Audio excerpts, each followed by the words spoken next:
স্বাগত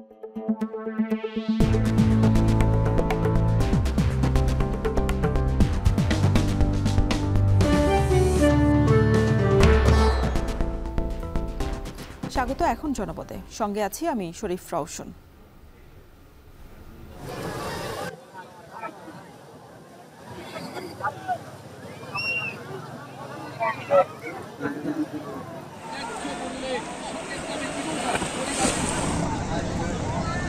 security reason বলেন বা ওভারঅল সিচুয়েশনে অনেক পার্সেন্টেজ কমে গিয়েছে। যে কোনো ধরনের political unrest and civil unrest সেটি পর্যটনের জন্য একটি নেগেটিভ ইম্প্যাক্ট ভয়ে আনবেই। স্থানীয় জনগণ, লোকাল কমিউনিটি তারাও যদি টুরিস্টদেরকে ওয়েলকাম না করে তাহলে পর্যটক সেখানে শান্তি পাবে না। কোন কোন দেশে অ্যালার্ট আছে সেই বিষয়গুলো আমরা আইডেন্টিফাই করেছি। আমাদের মন্ত্রণালয়কে বলছি যে এই অ্যালার্টগুলো প্রত্যাহার করার জন্য যাতে উদ্যোগ নেওয়া হয়। সাপ্তাহিক ছুটির দিন এবং পর্যটন দিবসে সমুদ্র সৈকতে বেড়েছে পর্যটকদের ভিড়। সমুদ্রের নোনা জলে গা ভিজিয়ে উচ্ছ্বাসে মেতেছেন ভ্রমণ পিপাসীরা। যদিও নিরাপত্তা এবং নিষেধাজ্ঞার কারণে পর্যটন খাতে এখনই কমছে না খরা। গত 4 মাসে 40% পর্যটক কমেছে। এখন জনপদে এ নিয়ে থাকছে বিস্তারিত।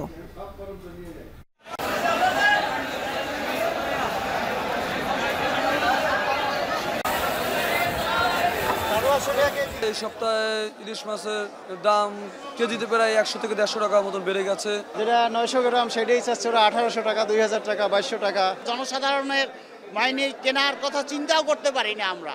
এখন সাধারণের জন্য ইলিশ মাছের দাম একটু কম হলে ভালো হয়। ভারতে ইলিশ মাছ রপ্তানির পর দেশের বাজারে আরেক দফা বেড়েছে ইলিশ মাছের দাম। সপ্তাহের ব্যবধানে কেজিতে বেড়েছে 150 থেকে 200 টাকা, যা কিনতে ক্রেতাদের সর্বনিম্ন গুনতে হচ্ছে 1350 টাকা আর সর্বোচ্চ 2400 টাকা পর্যন্ত। এখন জনপদে এ নিয়ে থাকছে বিস্তারিত, তবে শুরুতেই জানাবো দেশের পর্যটন প্রসঙ্গ।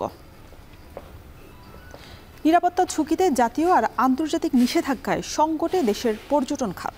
চলতি বছরের এপ্রিল থেকে আগস্ট পর্যন্ত এই 4 মাসে দেশের অভ্যন্তরে পর্যটক কমেছে 40%। নেই বিদেশি পর্যটকের দেখাও। আরও শঙ্কার বিষয় হলো খুব শিগগিরই যে এই পরিস্থিতি ভালো হওয়ার সম্ভাবনা আছে সেরকমও কোনো পূর্বাভাস নেই। পর্যটন খাত বিশেষজ্ঞরা বলছেন, পর্যটকের নিরাপত্তা নিশ্চিত করা না গেলে দেশের পর্যটনে সহসায় গতি ফেরানো কঠিন হবে। আরও জানাচ্ছেন নাইমা বিন।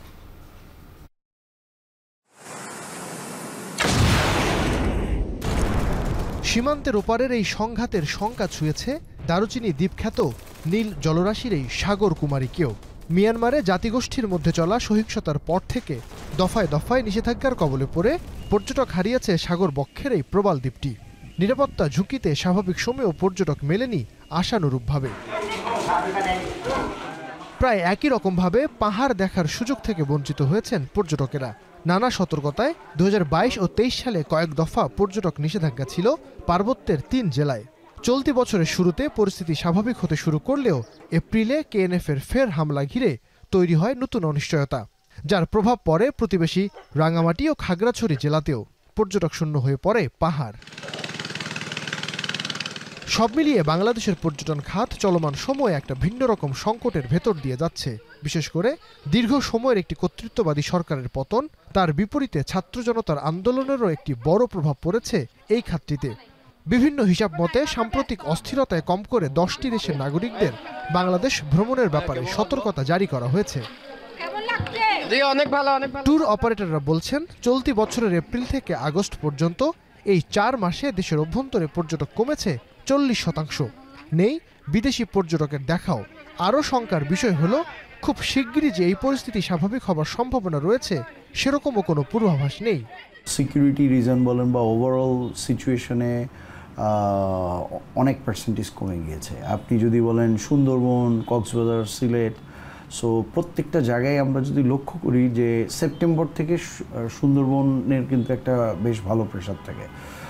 ইভেন তো অক্টোবরে তো আরও বেশি থাকে, কিন্তু আমরা যেটাই এবার দেখতে পাচ্ছি যে অক্টোবর নভেম্বর অবধিও কিন্তু খুব যে ভালো সিচুয়েশন আমরা প্রজেকশনটা দেখছি খুব একটা ভালো না।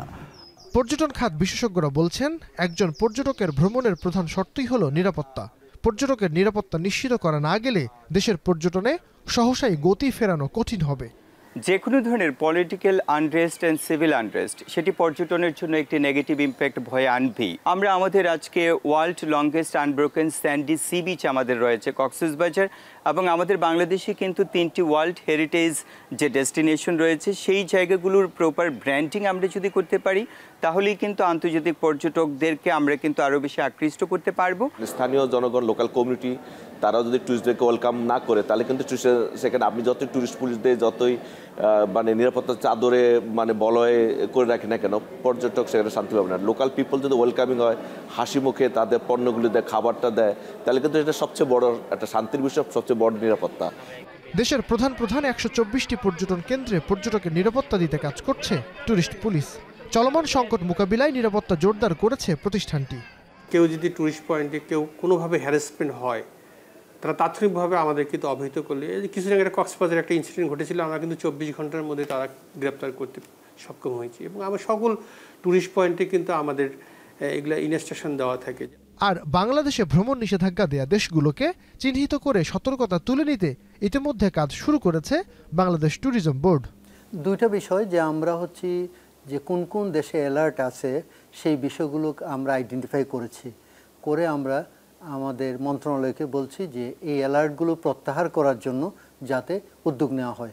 দুইভাবে উদ্যোগ নেওয়া হবে, একটা হচ্ছে পররাষ্ট্র মন্ত্রণালয়ের মাধ্যমে, আর একটা হচ্ছে মাননীয় প্রধান উপদেষ্টার দপ্তর থেকেও হতে পারে। তো এই বিষয়টা মানে প্রক্রিয়াধীন আছে, কাজ চলতেছে। গেল বছর দেশে অভ্যন্তরীণ পর্যটকের সংখ্যা ছিল 1.5 লাখ আর বিদেশি পর্যটক এসেছিল 5 লাখের মতো। নাঈম আবির, এখন, ঢাকা। সবুজে ঘেরা পাহাড়, নদী, ঝর্ণা মিলিয়ে ভ্রমণ পিপাসুদের ঘোরাঘুরির জন্য জনপ্রিয় হয়ে উঠছে নেত্রকোনার পাঁচগাঁও। প্রতিদিনই দেশের বিভিন্ন স্থান থেকে ছুটে আসছেন পর্যটকরা। গতি এসেছে ব্যবসা বাণিজ্যও। তবে যোগাযোগ ব্যবস্থা ভালো না হয় ভোগান্তিতে পড়তে হয় দর্শনার্থীদের। স্থানীয়রা বলছেন, যথাযথ পদক্ষেপ নেওয়া গেলে পর্যটক বাড়ার সাথে সাথে খুলবে স্থানীয় অর্থনীতির নতুন দুয়ার। নেত্রকোনা থেকে আরও জানাচ্ছেন রিফাত আহমেদ রাসেল।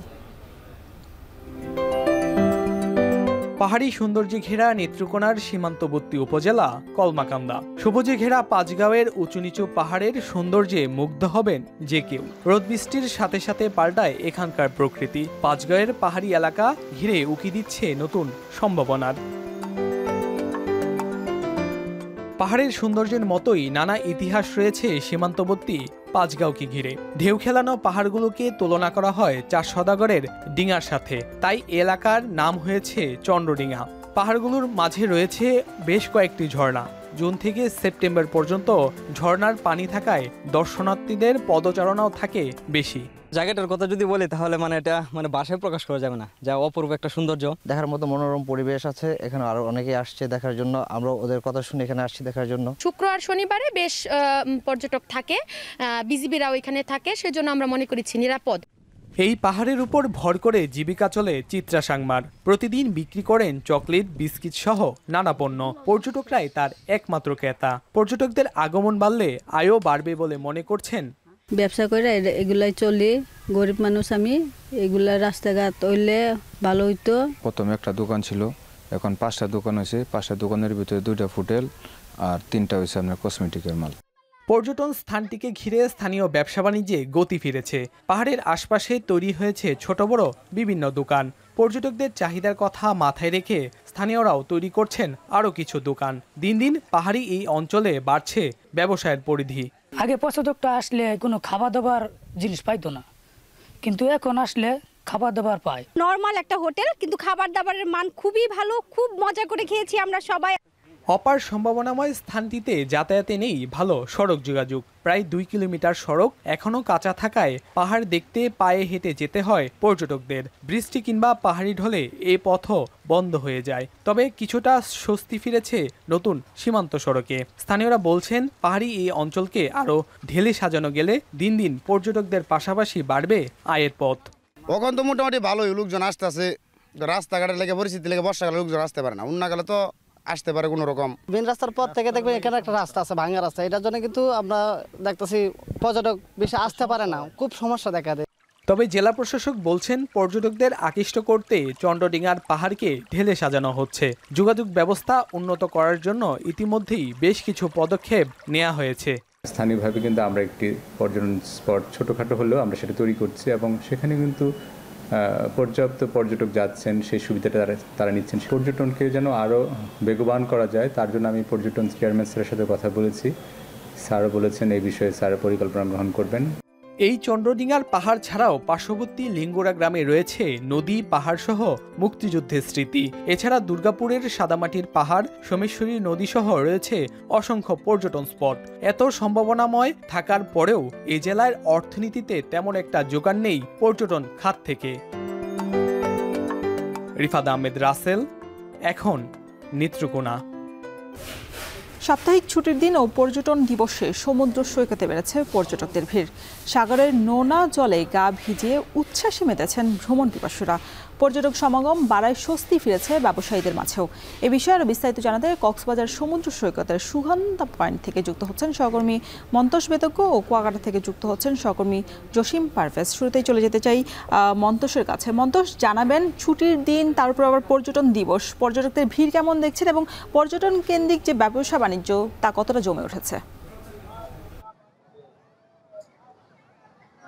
রোশন, সকাল থেকে কিন্তু পর্যটকে একেবারে ভরপুর রয়েছে সৈকত, এবং আমরা দেখছি যে কক্সবাজার শহরের যে প্রবেশ মুখটি রয়েছে, এই প্রবেশ মুখ থেকে শুরু করে সেখানকার হোটেল মোটেল জোন এবং কলাতলি, লাবণী, সুগন্ধা পয়েন্ট, এই তিনটি পয়েন্টে কিন্তু প্রচুর মানুষের উপস্থিতি আছে এবং এই এলাকাটিতে যানবাহনের চাপও কিন্তু বেশ আছে। আমরা আছি সুগন্ধা পয়েন্টে এবং এখানেও দেখছি যে বিপুল সংখ্যক পর্যটক সৈকতে নেমেছেন এবং তাদের মাঝে একটি বাঁধ ভাঙা উচ্ছ্বাস কিন্তু তাদের মাঝে বিরাজ করছে। এবং আমরা দেখছি যে অনেকে সমুদ্র স্নানে নেমেছেন, অনেকে এখানে যে রাইডগুলো রয়েছে, বিশেষ করে ঘোড়া রয়েছে, জেটি স্কি রয়েছে, ওয়াটার বাইক রয়েছে, বিচ বাইক রয়েছে, এই রাইডগুলোতে তারা আসলে চড়ে সময় কাটাচ্ছেন। এবং এই যে পর্যটক সমাগম, এটির কারণে এখানকার যে ব্যবসা প্রতিষ্ঠানগুলো রয়েছে, বিশেষ করে সৈকত কেন্দ্রিক বেশ কিছু ব্যবসা প্রতিষ্ঠান রয়েছে, কয়েক হাজার ব্যবসা প্রতিষ্ঠান রয়েছে।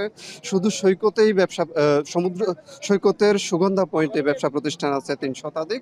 সেই ব্যবসা প্রতিষ্ঠানগুলোতে কিন্তু বেচা কেনা বেশ জমেছে। এবং আমরা হোটেল মালিকদের সাথে কথা বলেছি, তারা যেটি বলছেন যে কিছু হোটেলে ৫০ থেকে ৬০% পর্যন্ত কক্ষ বুকিং রয়েছে এবং কিছু হোটেলে ৬০ থেকে ৭০% কক্ষ বুকিং রয়েছে। এবং একেবারে যে 5 স্টার মানের হোটেলগুলো রয়েছে সেখানে কিন্তু শতভাগ কক্ষ বুকিং রয়েছে বলে তারা আমাদেরকে জানিয়েছেন। এবং আজকে যেহেতু ছুটির দিন রয়েছে, বিশ্ব পর্যটন দিবস, এই দিবসটিকে ঘিরে আমরা এখানে বিভিন্ন হোটেলে খবর নিয়েছি। অভিজাত হোটেলগুলোতে সীমিত পরিসরে সাংস্কৃতিক আয়োজন থেকে শুরু করে নানা ধরনের ইভেন্ট আসলে রাখা হয়েছে। সকালে এখানে জেলা প্রশাসন এবং হোটেল মালিক সমিতির পক্ষ থেকে এখানে বিচ র্যালি করা হয়েছে, আলোচনা সভা হয়েছে। এইসব আলোচনায় আসলে এখানকার কক্সবাজারের যে পর্যটন সেটিকে এগিয়ে নেওয়ার জন্য যা করণীয় সেই সব বিষয় নিয়ে আলোচনা হয়েছে। এবং এখানে বিশেষ করে পর্যটকদের যে নিরাপত্তার বিষয় সেটি নিশ্চিত করার জন্য কিন্তু এখানে যারা আলোচনা করেছেন তারা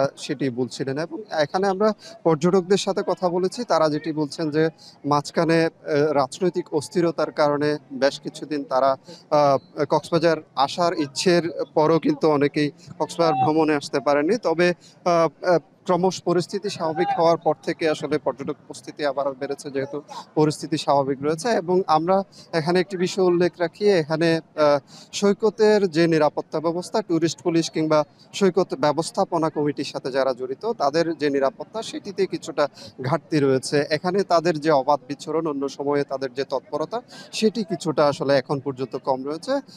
এই অবস্থায় পর্যটকদের পক্ষ থেকে যেটি দাবি করা হচ্ছে সেটি হচ্ছে এখানকার নিরাপত্তা ব্যবস্থাটি যেন আরো একটু উন্নত করা হয়, তাহলে তাদের যে বাঁধভাঙা উচ্ছ্বাস সেটি আরো ভালোভাবে তারা উদযাপন করতে পারবেন।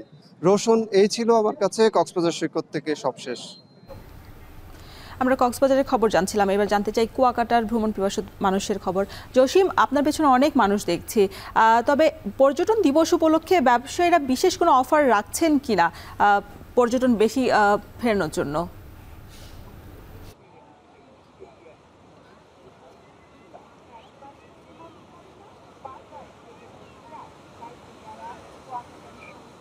হ্যাঁ শরীফ, রোশন, আপনাকে জানিয়ে রাখি আজ বিশ্ব পর্যটন দিবস। আর এই পর্যটন দিবস এবং একই সঙ্গে সরকারি সাপ্তাহিক ছুটি রয়েছে, সেই ছুটি উপলক্ষে কিন্তু দেশের বিভিন্ন স্থান থেকে হাজারো পর্যটকের ঢল নেমেছে এই কুয়াকাটা সমুদ্র সৈকতে। এখানে যে পর্যটকরা এসেছেন তাদের সঙ্গে আমরা কথা বলেছি, আজ কিন্তু তারা একটু বাড়তি সেবা পাচ্ছেন, কেননা এখানকার যে হোটেল মোটেল 2 শতাধিক হোটেল মোটেল রিসোর্ট রয়েছে, সে সকল হোটেল মোটেল রিসোর্টে তাদের 10% ছাড় দেওয়া হচ্ছে এমনটি নিশ্চিত করেছে এখানকার হোটেল মালিকরা।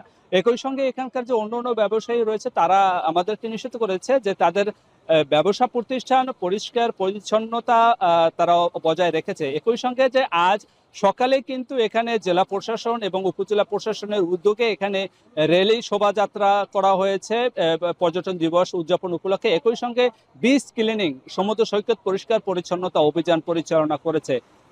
এখন সাঁতার প্রতিযোগিতা অনুষ্ঠিত হচ্ছে, আলোচনা সভা শেষ হয়েছে। এছাড়া যে এখানকার যে পর্যটকরা আসছে তারাও কিন্তু এই পর্যটন দিবস আলোচনার যে সকল অনুষ্ঠানমালা চলছে সে সকল অনুষ্ঠানেও তারা অংশগ্রহণ করছে। এক কথা বলা যায় যে এই পর্যটন দিবসের যে বিশ্ব পর্যটন দিবসের আলোচনা আয়োজন এবং পর্যটকদের বিচরণ এসব মিলিয়ে পর্যটন কেন্দ্র কুয়াকাটা এখন উৎসব মুখর পরিবেশ বিরাজ করছে।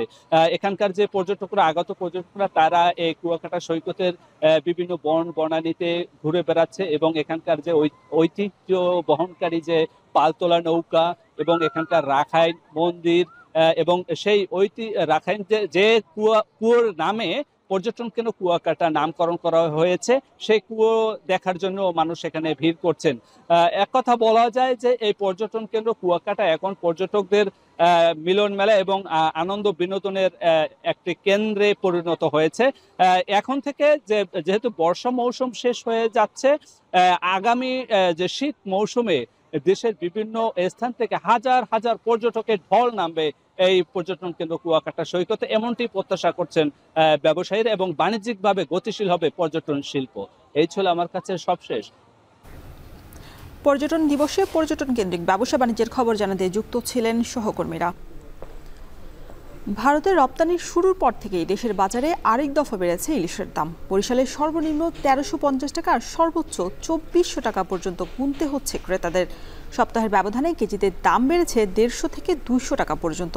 ইলিশের দরদাম নিয়ে জানাতে বরিশালের পোর্ট রোড বাজার থেকে যুক্ত হচ্ছেন সহকর্মী অমিত হাসান ও চাঁদপুর বড় স্টেশন মাঝঘাট থেকে যুক্ত হচ্ছেন সহকর্মী তালহা জুবাইর। শুরুতে যাব বরিশালের অমিতের কাছে। অমিত, শুধুই কি ভারতের রপ্তানির কারণে মাছের দাম বাড়তি নাকি অন্য কোনো কারণ আছে, এ বিষয়ে বিক্রেতারা কি বলছেন?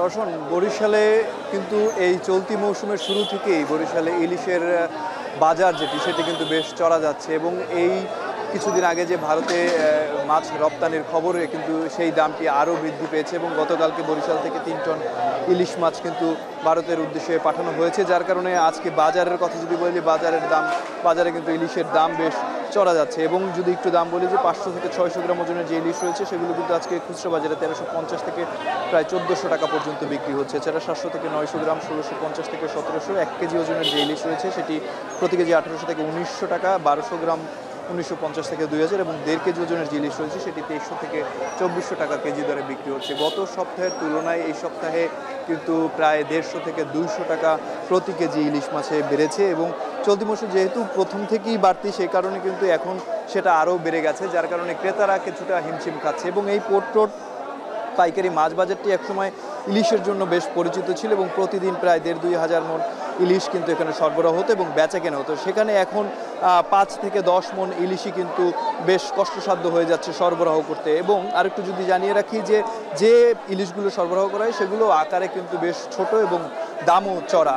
এক্ষেত্রে ব্যবসায়ীরা বলছেন যে চলতি মৌসুম থেকেই বৌরিয়া আবহাওয়ার কারণে বরিশালের বাজারে আসলে ইলিশের সরবরাহটা কম এবং বিভিন্ন জায়গায় যে মোকামগুলো গড়ে উঠেছে যার কারণে ইলিশ বরিশালে কম সরবরাহ হচ্ছে, এর কারণেই আসলে দামটা বৃদ্ধি পাচ্ছে। তবে ইলিশের সরবরাহ স্বাভাবিক থাকলে এই দামটি কমে আসতো বলে তাদের ধারণা। এবং আরেকটু যদি জানিয়ে রাখি, ক্রেতারা বলছেন যে মৌসুমেও ইলিশের যে পরিমাণ দাম রয়েছে সেক্ষেত্রে তারা কেনাকাটা করতে কিছুটা হিমশিম খাচ্ছে। এর মধ্যে ভারতে যে ইলিশ রপ্তানি হচ্ছে যার কারণে কিন্তু এলসি সাইজের যে ইলিশটি রয়েছে সেটির সরবরাহ কিন্তু বেশ কমে যাচ্ছে এবং সেটির দামও কিন্তু বেশ বৃদ্ধি পেয়েছে। তবে ছোট মাছের যে ছোট মাছগুলো রয়েছে ইলিশের সেগুলোর দাম মোটামুটি নাগালের মধ্যে থাকলেও বড় আকারের ইলিশ আসলে সেই স্বাদ থেকে কিন্তু বরিশালের যারা নগরবাসী রয়েছে তারা বঞ্চিত হচ্ছে বলে তারা দাবি করেছেন। তবে বাজারটি নিয়ন্ত্রণ করে এবং ইলিশের দামটি নিয়ন্ত্রণ করা গেলে তাদের জন্য কেনাকাটা কিছুটা সুবিধা হবে বলে তারা আমাদেরকে জানিয়েছেন। তো বরিশালের ইলিশের বাজার থেকে এই ছিল আমার কাছে সর্বশেষ। রওশন, বরিশালের খবর জানছিলাম, এবার একটু জানতে চাই চাঁদপুরে, সেখানে আছেন তালহা জুবায়ের। তালহা, জানাবেন যে বাজারে ইলিশের সরবরাহ কেমন এবং চাঁদপুরে কত টাকা দরে ইলিশ মাছ বিক্রি হচ্ছে? রওশন, আসলে এই চলতি মৌসুমে কিন্তু ইলিশের দাম প্রতিনিয়ত কিন্তু বাড়ছে। অর্থাৎ চাঁদপুর কিন্তু শুধু ইলিশের জন্যই বিখ্যাত নয়, এইখানে যারা ইলিশ ধরে থাকেন যে জেলেরা, তাদের জালে যেই ইলিশ ধরা হয় সেই তাজা ইলিশের লোভে কিন্তু সারা বাংলাদেশ থেকে কিন্তু মানুষজন চাঁদপুর ইলিশ নেওয়ার জন্য কিন্তু ছুটে আসে। সারা বাংলাদেশের পাশাপাশি যেখানে বাংলা ভাষাভাষী মানুষ রয়েছে বা বাঙালি রয়েছে, তাদের মধ্যে যে ইলিশ খাওয়ার যে প্রবণতা, সেটা কিন্তু চাঁদপুরের ইলিশের নাম শুনলে কিন্তু আরো ব্যাপকভাবে কিন্তু বেড়ে যায়। যদিও হতাশ করছেন চাঁদপুরের জেলেরা এবং যারা ব্যবসায়ী রয়েছেন, তারাও কিন্তু হতাশাই কিন্তু ব্যক্ত করছেন আমাদের কাছে। চলতি মৌসুমে চাঁদপুরে যেই পরিমাণে ইলিশ হওয়ার কথা ছিল ব্যবসায়ীদের ব্যবসা করার জন্য, তা কিন্তু নেই বললেই চলে, যার কারণে কিন্তু প্রতিনিয়ত কিন্তু ইলিশের দাম বৃদ্ধি পাচ্ছে। সবশেষ যখন ভারতে ইলিশ রপ্তানির ঘোষণা দেওয়া হয় সরকারের পক্ষ থেকে, তারপরে কিন্তু আসলে ইলিশের দাম নাগাল কিন্তু পাচ্ছেন না ব্যবসায়ী কিংবা যারা ইলিশ কেনার জন্য চাঁদপুরে আসছেন সেই ক্রেতারাও কিন্তু এসে হতাশ হয়ে কিন্তু অনেক ক্রেতা ফিরে যাচ্ছেন। আজকের বাজারে যে ইলিশ দেখতে পেয়েছি, সেখানে কিন্তু 1 কেজি ওজনের ইলিশ বিক্রি করা হচ্ছে 1900 থেকে 1950 টাকা দরে। তাছাড়া 1 কেজির উপরে 1 কেজি 1.5 কেজি সাইজের ইলিশ কিন্তু বিক্রি করা হচ্ছে 2400 থেকে 2600 টাকা দরে। তবে মাঝারি সাইজের যে ইলিশ রয়েছে তাও কিন্তু 1600 থেকে 1700 টাকা দরে বিক্রি করা হচ্ছে। আসলে ইলিশের দাম শুনে কিন্তু ক্রেতা বিক্রেতা উভয় কিন্তু হতাশায় প্রকাশ করছে। রওশন, এই ছিল আমার চাঁদপুর থেকে। ঢাকার বাইরের ইলিশের দাম দর জানাতে যুক্ত ছিলেন সহকর্মীরা। 3 দিনের ব্যবধানে ময়মনসিংহের চাষের মাছের দাম কেজিতে বেড়েছে 50 থেকে 60 টাকা। সরবরাহ কম থাকায় ইলিশের দাম বেড়েছে কেজিতে 200 টাকা পর্যন্ত। এদিকে বগুড়ায় বাড়তি দামে বিক্রি হচ্ছে ডিম, হালির প্রতি 4 টাকা বেড়ে বিক্রি হচ্ছে 52 টাকায়। এ বিষয়ে আরও বিস্তারিত জানাতে ময়মনসিংহের মেছুয়া বাজার থেকে যুক্ত হচ্ছেন সহকর্মী ইমতিয়াজ আহমেদ ও বগুড়া রাজা বাজারের পাইকারি ডিমের আড়ত থেকে যুক্ত হচ্ছেন সহকর্মী রাজীব সেলিম। শুরুতে চলে যেতে চাই ইমতিয়াজের কাছে। ইমতিয়াজ, হঠাৎই চাষের মাছের দামের বাড়তি কারণ কি, আর আপনার এখানে প্রতি কেজি ইলিশ মাছ কেমন দামে বিক্রি হচ্ছে জানাবেন। রওশন, সকালে কিন্তু জানিয়েছিলাম যে চাষের মাছের খবরটা, সেখানে কিন্তু পাইকারি পর্যায়ে আমরা দেখেছি 50 থেকে 60 টাকা পর্যন্ত বৃদ্ধি পেয়েছে সব ধরনের চাষের মাছ। এবং এখন আমরা রয়েছি খুচরা বাজারে, সেখানে কিন্তু ইলিশের পাইকারি দরদাম আমরা জানিয়েছিলাম যে কেজি প্রতি যে ইলিশগুলো রয়েছে সেগুলো 1 কেজি ওজনের ইলিশগুলো 1900 টাকা পর্যন্ত বিক্রি হচ্ছে। এখন আমরা খুচরা মাছের বাজারে রয়েছি মেছুয়া বাজারে। এখানে আমরা পদ্মার ইলিশ দেখতে পাচ্ছি। মেছুয়া বাজারের সবচেয়ে যে বড় ইলিশগুলো রয়েছে সেই দোকানটি আমরা দেখতে পাচ্ছি। এখানে প্রায় 1.5 থেকে 2 কেজি ওজনের ইলিশ, প্রতি কেজি ইলিশ তারা দাম হাঁকছেন 25 থেকে 2600 টাকা কেজি। তবে 2200, 2300, 2400 টাকার মধ্যে হলে তারা কিন্তু ছেড়ে দিচ্ছেন। তবে আজকে যা দেখতে পাচ্ছি যে বাজারে ইলিশের সরবরাহ যে পরিমাণ চাহিদা তার তুলনায় কম রয়েছে এবং যার কারণে খুব চড়া দাম যাচ্ছে। মানুষের মেছুয়া বাজারে প্রচুর, যেহেতু আজকে ছুটির দিন, প্রচুর ক্রেতার সমাগম এবং মাছ কিনতে এসে অনেকটা একেবারে ভেপাচাকা খাওয়ার অবস্থা ক্রেতাদের, কারণ আজকে কিন্তু বেশ চড়া দাম যাচ্ছে। এবং চাষের মাছের কথা যেটা বলছিলাম, খুচরা বাজারে কিন্তু চাষের মাছ পাইকারি বাজার থেকে আরও 30 থেকে 40 টাকা পর্যন্ত দাম বৃদ্ধি পেয়েছে। আমরা দেখতে পাচ্ছি যে বেশ কিছু বোয়াল মাছ দেখতে পাচ্ছি। বোয়াল মাছ বিক্রি হচ্ছে 400 থেকে 450 টাকা কেজি। এবং সেই সাথে আমরা এছাড়া অন্যান্য যে সামুদ্রিক মাছগুলো রয়েছে সেগুলো আমরা দেখতে পাচ্ছি, এগুলো 400 থেকে 450 টাকা বিক্রি হচ্ছে। এবং চাষের মাছগুলো যেগুলো আমরা দেখছি যে রুই মাছ, কার্ফিউ মাছ, সেগুলো বিক্রি হচ্ছে কিন্তু 3 থেকে 350 টাকা করে। মাঝারি সাইজের এবং বড় সাইজের যে রুই মাছগুলো রয়েছে সেগুলো 400 থেকে 450 টাকা মধ্যে কিন্তু বিক্রি হচ্ছে। এবং এরপরে যে বড় সাইজের যে আমরা কাতল মাছগুলো দেখতে পাচ্ছি, সেই মাছগুলো বিক্রি হচ্ছে আপনার 500 থেকে 550 টাকা পর্যন্ত কেজি। যারা বিক্রেতা রয়েছেন তারা যেটা বলছেন যে খাদ্যের দাম বৃদ্ধি, বৈরী আবহাওয়া, যার কারণে তাদের মাছের সরবরাহ কমেছে এবং যার কারণে চাষের মাছেও কিন্তু আজকে বেশ চড়া দাম যাচ্ছে। আমরা যে কাতল মাছগুলো দেখছি সেই মাছগুলো বিক্রি হচ্ছে 500 থেকে 550 টাকা করে কেজি। এবং সেই সাথে যে অন্যান্য যে মাছগুলো রয়েছে আমরা সেই মাছগুলো আমরা কিন্তু দেখতে পাচ্ছি, সেই মাছগুলো কিন্তু বিক্রি হচ্ছে যে খুব বেশ একটা চড়া দামে। আমরা সাধারণ যারা ক্রেতা রয়েছেন তাদের সাথেও কথা বলছি। তারা যেটা বলছেন যে আজকে ইলিশের দামটা তারা খুব বেশি বলছেন, এবং যেটা বিক্রেতারা বলছেন যে ভারতে ইলিশ রপ্তানি এবং সাগরে মাছ কম পাওয়া, এই দুটি অভিযোগ তারা করছেন, যার কারণে কিন্তু তাদের বেশি দামে কিনতে হয়েছে এবং চড়া দামে তারা বিক্রি করছেন। সব মিলিয়ে ময়মনসিংহে আজকে মাছের বেশ একটি চড়া দাম যাচ্ছে। সব মিলিয়ে এই ছিল রসন আমার কাছে ময়মনসিংহ থেকে মাছের দরদামের সর্বশেষ খবর। মাছের দাম বৃদ্ধির সঙ্গে সঙ্গে ডিমের দামও বেশ চড়া। সে বগুড়ার ডিম বাজারের খবর জানতে আমাদের সাথে যুক্ত হচ্ছেন রাজীব সেলিম। রাজীব, জানাবেন যে বাড়তি দামে ডিম বৃদ্ধির কারণ হিসেবে কি বলছেন ব্যবসায়ীরা?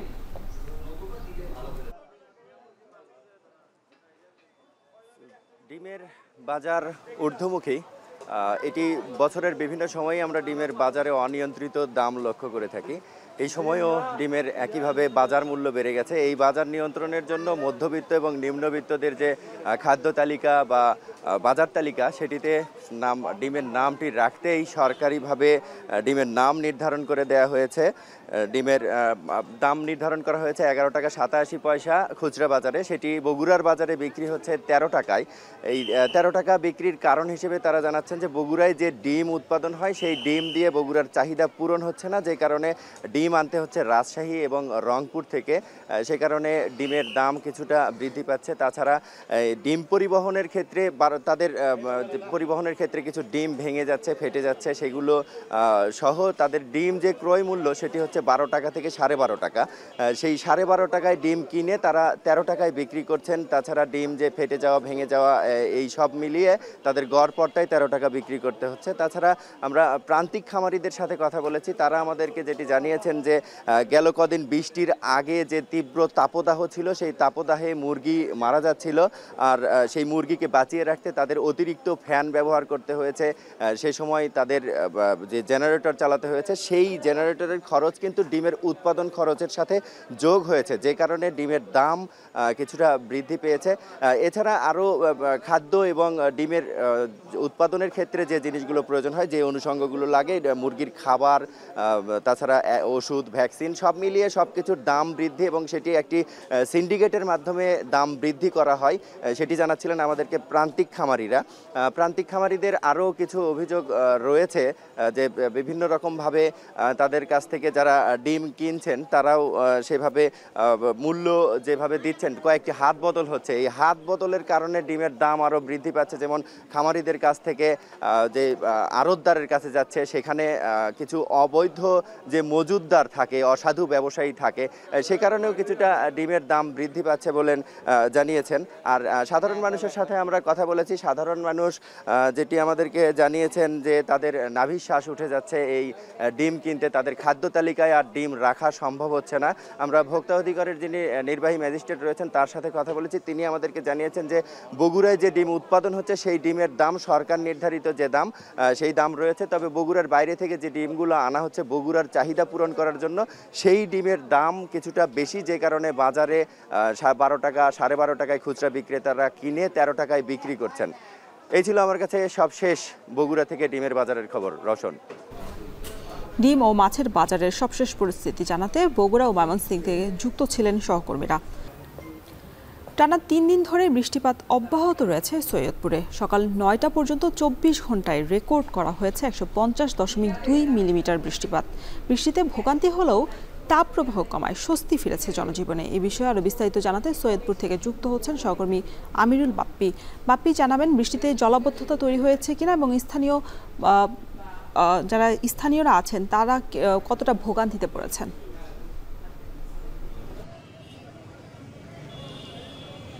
রওশন, যেমনটি আগেই জানিয়েছিলাম যে বৃষ্টির যে ভোগান্তি সেটি খুব বেশি আসলে নেই, কারণ এর আগে যে তাপপ্রবাহটা গেছে এবং সর্বোচ্চ 39 ডিগ্রি পর্যন্ত উঠেছিল সৈয়দপুরে, তো তারপরে বৃষ্টিটা আসলে মানুষজন স্বস্তিদায়ক হিসেবেই নিচ্ছে। এমনিতে অফিসগামী বা ব্যবসায়ীদের কিছুটা ভোগান্তি হয়তো হয়, কিন্তু সেটি তারা মেনে নিয়েছেন যেহেতু একটা ভীষণ রকম তাপপ্রবাহ গেল। জানিয়ে রাখি যে আজকে সকাল 9টা পর্যন্ত যেমনটি আপনি জানাচ্ছিলেন যে 150 মিলিমিটার, এর আগে সকাল 6টা পর্যন্ত রেকর্ড করা হয়েছিল 183 মিলিমিটার বৃষ্টিপাত। তবে রংপুর বিভাগের মধ্যে 6টা পর্যন্ত 24 ঘন্টায় সর্বোচ্চ বৃষ্টিপাত হয়েছিল দিনাজপুরে 197 মিলিমিটার বৃষ্টিপাত। এছাড়া রংপুরে 131 মিলিমিটার, তেঁতুলিয়ায় 174 মিলিমিটার, রাজারহাটে 93 মিলিমিটার এবং ডিমলায় 141 মিলিমিটার পর্যন্ত বৃষ্টিপাত রেকর্ড করা হয়েছে আজকে সকাল 6টা পর্যন্ত। এবং শুরুতেই জলাবদ্ধতার যে বিষয়টি বলেছিলেন, এদিক থেকেও কিছুটা স্বস্তিতে আছে সৈয়দপুরবাসী, কারণ যখন মুষলধারে বৃষ্টি হয় তখন সৈয়দপুরের কিছু অংশ জলাবদ্ধতার কবলে পড়লেও বৃষ্টি কমার সাথে সাথে কিন্তু সেই পানিগুলো নেমে যায়, যার কারণে সেই জলাবদ্ধতার কারণে যে ভোগান্তি, সেই ভোগান্তিগুলো আসলে খুব বেশি দেখা যায় না। বিশেষ করে শহরের জিকরুল হক রোডে মোটামুটি হাঁটু পানি জমে যায়। এছাড়া বাঁশবাড়ি আছে, মুন্সিপাড়া আছে, এই এলাকাগুলোতে খানিকটা বৃষ্টিপাত হলেই জলাবদ্ধতার সৃষ্টি হয়, কিন্তু যখনই বৃষ্টি কমে যায় তখন সেই জলাবদ্ধতাগুলো কমে যায়। এবং আবহাওয়া অফিস আমাদেরকে যেটি বলছে যে আজকে থেকে বৃষ্টিপাত কমে যাবে, কালকে হয়তো একেবারেই কম হয়ে যাবে, তবে আগামী 1 তারিখ থেকে আবারও বৃষ্টিপাতের পূর্বাভাস দিচ্ছে তারা। তবে এই বৃষ্টিতে সবথেকে বেশি সুবিধা হয়েছে কৃষকদের, কারণ যে তাপপ্রবাহটা গেছে এতে করে সম্পূরক সেচ দিতে হচ্ছে তাদের প্রচুর পরিমাণে, এবং এখন যে আমনের চাষ হচ্ছে সেই আমনের জন্য খুবই উপকারী হয়েছে। এবং একই সাথে সবজি খেতেও যে তাদের যে বৃষ্টিটা দরকার ছিল, তাদের যে পানিটা দরকার ছিল, এই বৃষ্টিতে সেই ঘাটতিটি পূরণ হয়ে গেছে। তো আশা করা হচ্ছে যে এরকম যদি চলতে থাকে তাহলে আমনের চাষাবাদটা বেশ ভালোভাবেই হবে এবং সবজির যে উৎপাদনটা সেটিও বেশ ভালোভাবেই হবে বলে এরকমটি আমাদেরকে জানিয়েছে কৃষি অধিদপ্তর। তো রওশন, এই ছিল আমার কাছে বৃষ্টিপাত নিয়ে সবশেষ অবস্থা। সৈয়দপুরের আবহাওয়া পরিস্থিতির খবর জানাতে যুক্ত ছিলেন আমিরুল বাপ্পি। দেখছেন এখন জনপদে। বন্যা থেকে উত্তরণের মাস পেরিয়ে গেলেও দুর্ভোগ কমেনি ফেনীর উত্তরের বাসিন্দাদের। উজানের পানির সাথে আসা বালুতে ভরাট হয়েছে পুকুর, রাস্তাঘাট ও ফসলি জমি। ঘরবাড়ি থেকে বালু সরাতেই দিশেহারা বাসিন্দারা। আরো জানাচ্ছেন সোলাইমান ডালিম। ভারত সীমান্তবর্তী ফেনীর পরশুরামের পশ্চিম অলকা গ্রামের আবুল হোসেন পিয়ার বাড়ির আঙিনার 5 একরের পুকুরে ছিল অন্তত 2.5 লাখ টাকার মাছ। গোসল থেকে শুরু করে গর্গীয়স্থালির সকল কাজই হতো এই পুকুরের পানি দিয়ে। সাম্প্রতিক বন্যায় সেই পুকুরের পুরোটাই ভরাট হয়েছে বালুতে, যেন বিস্তীর্ণ বালুচর। চরম ভোগান্তিতে বাড়িটির কয়েক পরিবারের মানুষ। এটা পুকুর আসলে নদী ভাঙ্গার কারণে পুকুরটা ভরে গেছে, আমাদের অনেক টাকার মাছ চলে গেছে। এখন আমরা কোনো ব্যবহার করবার কোনো উপযোগী না। শুধু এই একটি পুকুর নয়, আগস্টের বিপর্যয়কর বন্যায় বালুতে ভরাট হয়েছে পরশুরামের এমন অর্ধশতাধিক পুকুর। ভেসে গেছে কোটি টাকার মাছ, পাশাপাশি বালুতে ঢাকা পড়েছে বাড়ির আঙিনা আর ফসলি জমি। অনেকের বাড়ির ছাদের কার্নিশ পর্যন্ত বালুর স্তূপ। 1 মাসেও ঘরের ভেতর থেকে বালু ও পলিমাটি সরাতে না পারায় এখনও ছাদে বসবাস করছেন অনেক বাসিন্দারা। এটা আমাদের উঠান ছিল, এই ঘর ছিল, এখানে ঘর এখন নাই, এখন বর্তমানে এখন এটা বালু চর হয়ে গেছে। এগুলোতে ধান চাষ করতে বা কৃষিকে খামারি করতে, এগুলো এখন সবগুলো পানির নিচে তলিয়ে গেছে। ঘর দুয়ার বালু ওই আরে পড়ে গেছে, ওই সবজি টবজি কোনো কিছু গড়ি আর খাবার মতো কোনো কিছু নেই। কৃষি বিভাগের তথ্য মতে জেলার পরশুরামে বন্যার পানির স্রোতে আসা বালুতে চাপা পড়েছে প্রায় 1,500 হেক্টর কৃষি জমি। সেই সাথে নষ্ট হয়েছে 85% রোপা আমন। ক্ষতি পোষাতে বাদাম, তরমুজ সহ বালু মাটিতে চাষ করা যায় এমন ফসল আবাদের পরামর্শ তাদের। 1800 জন কৃষকের মাঝে বিনামূল্যে সবজির বীজ এবং নগদ 1000 টাকা করে প্রণোদনা এসেছে, সেটা আমরা কৃষকদের মাঝে অচিরেই বিতরণ করব। পাশাপাশি আমাদের রবি শস্য প্রণোদনা এসেছে, এটা আমাদের বন্যায় ক্ষতিগ্রস্ত এবং যেখানে বালু উপরে কৃষি জমি ক্ষতি হয়েছে সেই কৃষকদের মাঝে আমরা বিতরণ করব। আগস্ট মাসে 3য় দফায় বন্যায় উপজেলার মির্জানগর, চিথলিয়া, বক্সমামুদ ইউনিয়ন ও পরশুরাম পৌরসভার অনেক এলাকা ক্ষতিগ্রস্ত হয়। সর্বশেষ 20 আগস্ট ভারতের পাহাড়ি ঢলে পরশুরামের 90% এলাকা 8 থেকে 15 ফুট পর্যন্ত পানিতে তলিয়ে যায়, যাতে উপজেলার বিভিন্ন এলাকায় আবাদি জমি 5 থেকে 7 ফুট বালির নিচে তলিয়ে যায়। সুলাইমান ডালিম, এখন ফেনী। রাজশাহীর পবায় মালচিং পদ্ধতিতে চাষ হচ্ছে গ্রীষ্মকালীন তরমুজ। গেল বছর কৃষকরা লাভবান হওয়ায় এবছর বেড়েছে তরমুজ চাষের পরিধি। জলবায়ু পরিবর্তনে ধান গমের মতো ভারী ফসলের পাশাপাশি গ্রীষ্মকালীন তরমুজের চাষে আগ্রহ বাড়ছে চাষিদের। কৃষকদের আর্থিক উন্নয়নে পাশে থাকছে উপজেলা কৃষি সম্প্রসারণ অধিদপ্তর। এ মৌসুমে বিঘা প্রতি আয় লাখ টাকার বেশি। আরও জানাচ্ছেন মাসুম আক্তার। এ যেন সবুজের বসত বাড়ি। তরতরিয়ে বেড়ে ওঠা কচি ডগায় ছেয়ে গেছে আড়াআড়ি বাঁশের মাচা। এখানেই তরমুজের হলুদ ফুল করে সবুজ হয়ে ভারী হয়। মাচার গায়ে জড়ানো জালে গায়ে লিয়ে বাড়তে থাকে গাছের পরিধি। তারই মাঝে ঘন সবুজের পাতার ফাঁকে লুকিয়ে ছোট বড় মাঝারি সহ বিভিন্ন আকারের গাঢ় সবুজ রঙের এক একটি তরমুজ। শরতেও উষ্ণ বরেন্দ্রে দাপুটে সূর্য। তরমুজ উৎপাদনের মৌসুম না হলেও চাষ হওয়া এই জাতটির নাম ব্ল্যাকবেরি। অসময়েই পবা উপজেলার আলিমগঞ্জে গ্রীষ্মকালীন ভারতীয় এই জাতের তরমুজ চাষ করেছেন কামরুল হাসান। প্রবাসী ভাই শাহানুর কবিরের অনুপ্রেরণায় আধুনিক কৃষিতে মনোযোগী হন তিনি। দুই ভাইয়ের বিনিয়োগে গড়ে তোলেন মৌসুম ভিত্তিক দেশি বিদেশি ফল ফসলের 25 বিঘার আবাদ। এতে আধুনিক কৃষি পদ্ধতি অনুসরণ করেই হয় এসব ফসল। তার মধ্যে উন্নত জাতের তরমুজের আবাদ হয়েছে আশানুরূপ। উঁচু জমি তরমুজ চাষের উপযোগী হওয়ায় এখানে মালচিং পদ্ধতিতে করা হয়েছে আবাদ। উন্নত এ চারা রোপণের 3.5 মাসের মধ্যেই পরিপক্ক হতে শুরু করেছে ফল। অসময়ের এ তরমুজের স্বাদ ও চাহিদা দুটোই বেশ ভালো। তাতে বিঘায় 25,000 টাকার বিপরীতে সপ্তাহে জমি থেকে ফল মিলছে প্রায় 5 টন। তাতে 70 টাকা কেজিতে মাসে প্রায় 1.5 লাখ টাকার তরমুজ বিক্রির আশা। বাজারে অনেক চাহিদা আছে, আমরা এটা বিক্রি করে আমাদের লাভটা আসে আর কি। উঁচা এবং ভালো জমি যদি থাকে সারা বছরই, শুধু শীতটা বাদে, শীতের জন্য ভ্যারাইটিস আলাদা, আর গরমের জন্য খুব ভালো ফসল হিসাবে এটা নেওয়া যায়।